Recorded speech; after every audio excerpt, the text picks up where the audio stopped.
দেবী এবং তার স্বামী বসুদেব আমাকে স্বর্গের দেবতার আকাশ পানি দিয়েছে। দেবকী হস্তক করবে সন্তান আমার পরম শত্রু রূপী জন্ম নেবে, সেই সন্তান হবে আমার মৃত্যুর কারণ। দেবকী হস্তক জাত সন্তান প্রসবের সময় হয়ে গেছে। তোমরা বরাবরে দেখতে যাও কি অবস্থায় পড়ে আছে বসুদেব এবং দৈবকী।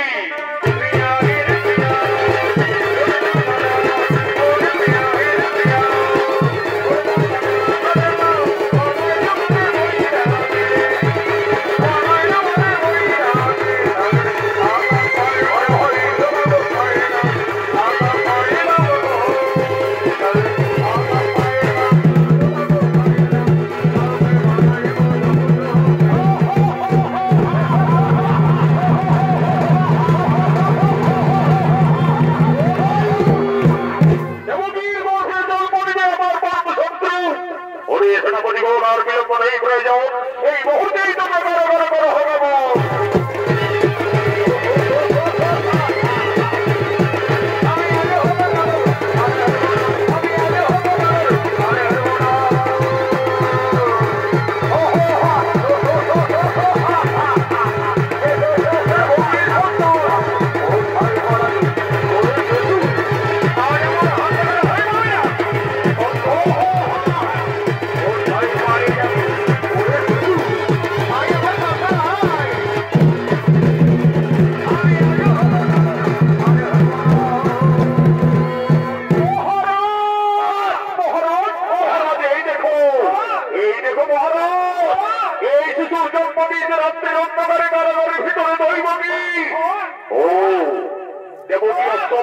সন্তান প্রসব করেছে ওই দেবী শিশুটি আমার বলে দাও, তোমরা দাও দাও দাও।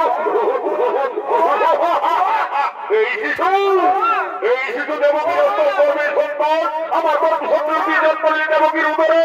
এই শিশুকে আমি এই মুহূর্তে হত্যা করব। এই শিশুকে হত্যা করে আমি যুগে যুগে অমর হয়ে থাকবো।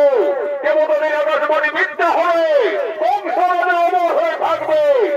কিন্তু দৈবকী অষ্টম গর্ভে কন্যা সন্তানের জন্ম দিয়েছে। এই শিশু কন্যা আমার পরম শত্রুকে জন্ম নিয়ে দেবকীর উদরে। দেবী না মানবী, মানবী না বিশাচী যাই হোক, এই সন্তান দেবকীর অষ্টম গর্ভের সন্তান। এই সন্তান আমার পরম শত্রু, এই সন্তান আমার মৃত্যুর কারণ।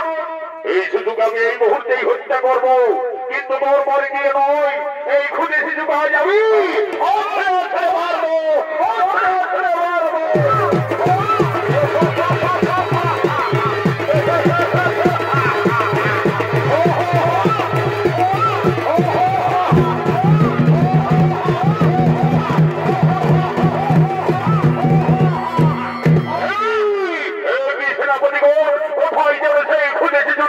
আমার হাত থেকে যেন ওই আকাশ মার্গের দিকে পালিয়ে গেল।